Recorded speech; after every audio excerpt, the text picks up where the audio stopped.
What's going on, everybody? Happy Victory Friday, and welcome to the Vikings Now by Chat Sports. My name is Patrick Siepman, and we got a whole lot to talk about on today's show. Will Reichard made some Vikings history yesterday. Brian Flores is a madman. Harrison Smith got emotional after the game. Max Brosmer obviously struggled in that game yesterday. And then Kevin O'Connell, is he on the hot seat? I don't think so, but I do want to talk about his play calling in yesterday's game. But let's talk about the history here on today's show. With 11 50-plus yard field goals this season, Will Reichard passes Vikings legend Blair Walsh 10 for the most 50-plus yard field goals made in a single season in team history. Reichard's 116 points this season are a career high, had 110 as a rookie in 2024. So obviously we know Will Reichard, he's been absolutely nails. And I think he's been the best kicker in the NFL this season. And as a Vikings fan, I understand this season has been such a disaster.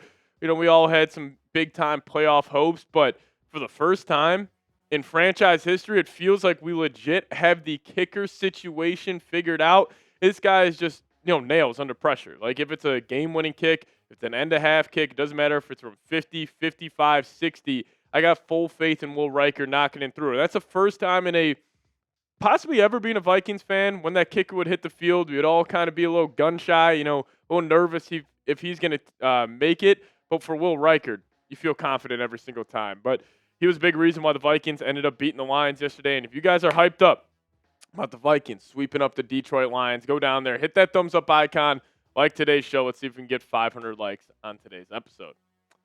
All right, now we got to talk about the biggest reason why the Vikings are on this 4-game winning streak. And Brian Flores, just the heater he is on. And he had the Lions offense in an absolute stranglehold yesterday. He held them to only 231 yards. Obviously had the 6 turnovers, 5 sacks, held them to 3.6 yards per play and 2.3 yards per rush. So this was just a dominant defensive performance. The Vikings yesterday, they had more turnovers than net passing yards, which is absolutely incredible in its own regard. But Brian Flores has just been special. And, we know his bread and butter. Lining 6, 7, 8 guys up on the line of scrimmage. You got to decipher who's coming. And he just makes it so challenging on other teams' quarterbacks where the processing side of the game, you got to get that down, and then you also got to play quarterback. Like, it's not only you got to figure out who's coming, set your protection, hopefully it's blocked up well, but then you still have to deliver an accurate throw at the end of the day, and that's what we saw Jared Goff. He was making a lot of good plays early on in that game. He was scrambling outside the pocket. He extended some plays, and especially on a couple 3rd and longs, he was making a couple guys miss. But yeah, I remember he had that one, little skip step over Eric Wilson, threw a nice throw to Amon-Ra St. Brown. But Flores just kept on coming. He kept on bringing that pressure, and then eventually Goff just crumbles because, especially when you're on the road playing in US Bank Stadium, the crowd noise is getting into it, which also shout out to Vikings fans. They're absolutely fantastic yesterday. But that is a tough ask for a quarterback, even a veteran quarterback like Jared Goff, who has had success against Flores in the past. But Flores also, I think this season, the difference between this defense being like just a really good defense and a historically great defense is if they can win on early downs and if they can stop the run. Well, you were able to stop the run yesterday because you guys remember like that Chargers game on Thursday night, they were able to run the football. Even, the Eagles game, they were able to get some sort of running game going. Then allow Jalen Hurts to really open up the offense for Philadelphia, but you were able to slow down Gibbs. I mean, Gibbs this year against the Vikings, he has done nothing compared to the last year in 2024. This guy completely torched us, but 17 for 41. Even David Montgomery didn't do a whole lot, 10 for 25. So you really had a stranglehold on them. I mean, you held them as a team to 2.3 yards per rush. And that's because of Brian Flores. This was without Jonathan Gennard, without Josh Metellus. And it gets me to this. I think he is the best defensive coordinator in the NFL right now by a wide margin. And I think his scheme, with how unique it is, imagine how hard it is to try to get a good look at practice. Because when you're going against the Vikings, you're like, all right, we know the bread and butter, lining everybody up on the line of scrimmage. You got to pick and choose who's coming. And obviously other defensive coordinators do that in the NFL, but they don't do it to the level that Flores does, where it just seems like he has the correct answer every single time. He's got the correct adjustment at the last second. I think there was a big gap between Brian Flores and whoever you think the second best defensive coordinator is in the league. Shout out to Flo. He was on his A game yesterday, and he is truly my favorite defense. Even I like watching the Flores defense even more than the double A gap Mike Zimmer defense. Flores is just, on an absolute heater. and he continues to prove himself as the best defensive coordinator in the NFL. But the Vikings are going to have to pay him this offseason. Obviously, if you guys don't know, Brian Flores without a contract for next season, and you're going to probably have to pay him at least $6 million. Now, Chip Kelly was obviously let go, but he was one of the highest paid coordinator in the NFL at $6 million. So that's where the Vikings are probably going to have to start, because I'm assuming another team, like if you're the Dallas Cowboys, if you're the Cincinnati Bengals, even though the Bengals are a cheap organization, but some other team out there might be like, hey, Flo, we'll give you $10 million. So that's where negotiations might get a little tricky, because Flores has all the leverage right now. Now, obviously, if he will go get a head coaching job, there's nothing really the Vikings can do. But with the spot they're in, if a team offers him $8 million, if they offer him $9 million, and the Wilfs, who are already paying Kevin O'Connell $15+ million per year, you're going to have to open up the checkbook and possibly pay your coaching staff around $20 to $25 million. But obviously, if I was calling the shots, it's not my money. It's easy for me to come up on here and say, yeah, pay him whatever he wants. But make him the highest paid defensive coordinator in NFL history tomorrow. Like, get it done. There's no drama. I just want him locked up for the foreseeable future. Don't even let him go through that whole head coaching cycle. Now, obviously, Flores does have some interest in becoming a head coach, with him taking interviews this past cycle, and I'm sure he's going to get a whole lot of interviews this cycle. But money talks in the NFL. Make him the highest paid DC in NFL history. Get it done tomorrow, sooner rather than later. But if you guys want to show the best DC in the NFL some love, give me those skull flows down below. And I will say, like, if the Vikings are able to keep Flores, we're heading in the next season. We're like, okay, the Vikings will either be 8-9 or 9-8 with two of the worst quarterbacks in NFL history, and J.J. McCarthy and Max Brosmer. Yes, J.J. has shown some flashes, but he has had some of the worst games in NFL history. Well, you got one of the best defenses in the league. I still think Kevin O'Connell's a good offensive mind. I mean, this Vikings team, down year, but a down year for the KOC and Flores Vikings is 8-9, 9-8. Pretty good feeling. But if you guys want to show Flores some love, give me those skull flows down below. All right, now I'm going to try not to get emotional talking about this guy, Harrison Smith. One of my favorite Vikings players of all time. Now, listen, I'm 26 years old, so when I was really starting to get into football, this is when Harrison Smith was really hitting his leap, like especially, when I was 16, 17 years old, when I was really, really getting into the Vikings, Harrison Smith was one of the best safeties in the league. And yesterday, he looked like one of the best safeties in the league. And he was talking after the game, talking about the fans, and this is what he had to say. He also had a tear in his eyes when he was talking about this. He said, "It's pretty cool. I don't want to get emotional about it, but it's pretty special. The fans here have never experienced winning a Super Bowl, always show up, and for them to keep showing up, it just shows how much they love the team, how much they love everything that goes into it. We're out of the playoffs. Everyone shows up in white. They do their part." And why I was so high on this Vikings team this season, and why I wanted them, so badly to get it done, or at least go on a Super Bowl run, is for number 22, Harrison Smith. His best chance probably came in that 2017 season with Mike Zimmer and that all-time great defense they had. Got to the NFC title game. Then he obviously ended up getting blasted by the Philadelphia Eagles in Philadelphia, but he deserves a Super Bowl more than possibly any player that has walked through this Vikings organization. He's just been straight class. He's never had any drama with contracts, and he's just been one of the better safeties, of all time in the NFL. I still think when you think of, the 21st century, like, all-time safeties, like, obviously you go, like, Troy Polamalu, you go guys like Ed Reed, but, like, Harrison Smith's name should be right in the mix with those two guys. Now, those two guys were playing in Super Bowls, playing in bigger-time games, but just on a week-to-week basis, a season-to-season basis, this guy's been so consistent. He was unbelievable yesterday.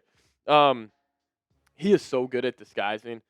Other quarterbacks have talked about this. Like, Aaron Rodgers has raved about Harrison Smith and just the chess match that he would play against him. But yesterday, the guy was unbelievable. 3 PBUs, had an interception, 2 TFLs, and when he's lining up on that line, you don't know if he's sprinting 20 yards back to go hop in that deep half, or if he's blitzing the quarterback, and if he doesn't get home for the sack like he did yesterday, he's getting his hands in passing lanes, knocking down passes at the line of scrimmage. So shout out to 22. And if you guys want Harrison Smith to be in the HOF, the Hall of Fame, give me those 22s down below. I think he'll for sure eventually make it. I don't know if he'll be first ballot. I think he should. I think this guy's one of the most underrated players in NFL history. So show Harrison Smith some love. Type those 22s down below. Now we'll talk about the bad from this game, that being Max Brosmer and Kevin O'Connell here in a second. But today's episode is brought to you guys by Prize Picks. It is the holiday season and the best time of year for sports. You got bowl games, basketball and football matchups, playoff pushes. It is all happening at once. And when you and I are out here making decisions every day, what gifts to buy, what to eat, which game to watch, there's one place where it feels good to be right, and that is Prize Picks. If you guys download the Prize Picks app today, just plug in promo code CONS. We'll hook you guys up with $50 in lineups after you play your first $5 lineup. Prize Picks is super simple to play. Just pick more or less on at least 2 player stats, and if you guys get your picks right, you could cash in. So get in on the action. Prize Picks is now available in 45 states, including California, Texas, Florida, and Georgia. So download the Prize Picks app today and use that promo code CLNS to get $50 in lineups after you play your first $5 lineup. That's promo code CLNS to get $50 in lineups after you play your first $5 lineup. Shout out to Prize Picks for sponsoring today's show. Prize Picks, it's good to be right. All right, so not only Will Reichard making some history yesterday, how about a little Max Brosmer being the only NFL quarterback in the Super Bowl era to play the entire game and finish with under 70 passing yards and 7+ sacks and yet still win.